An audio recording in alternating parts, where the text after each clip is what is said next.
আগামী জাতীয় সংসদ নির্বাচন ও গণভোটকে সামনে রেখে ব্যাপক প্রস্তুতি গ্রহণ করেছে প্রশাসন। তবে সব চাপিয়ে আলোচনায় উঠে এসেছে চাঁদপুর ৪ ফরিদগঞ্জ আসনের দক্ষিণ রূপসা ইউনিয়ন।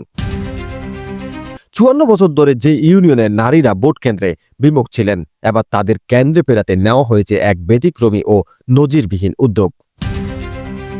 আগামীকাল বৃহস্পতিবার ১২ ফেব্রুয়ারি অনুষ্ঠিত হতে যাওয়া এই নির্বাচনে ওই ইউনিয়নের নারী ভোটারদের জন্য প্রস্তুত করা হয়েছে বিশেষ ভোট কেন্দ্র, যার সম্পূর্ণ দায়িত্ব থাকবে কেবল নারী কর্মকর্তারা।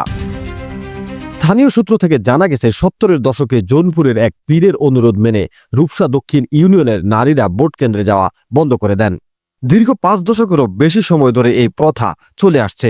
মাঝে দু একবার কিছু নারী ভোট দিলেও তার সংখ্যা অতি সামান্য। মজার বিষয় হলো, এই ইউনিয়নের নারীরা হাট বাজার বা অন্যান্য সামাজিক কাজে অংশগ্রহণ করলেও কেবল ভোট দেওয়ার ক্ষেত্রে ধর্মীয় রক্ষণশীল অনুশাসনের দোহাই দিয়ে দূরে থাকতেন। নারী ভোটারদের অংশগ্রহণ নিশ্চিত করতে এবং দীর্ঘদিনের জড়তা কাটাতে চাঁদপুর জেলা প্রশাসন এবার বিশেষ পরিকল্পনা গ্রহণ করেছে। রূপসা দক্ষিণ ইউনিয়নের ৮টি কেন্দ্রে নারী ভোটারদের জন্য ২০টি বুথ স্থাপন করা হয়েছে।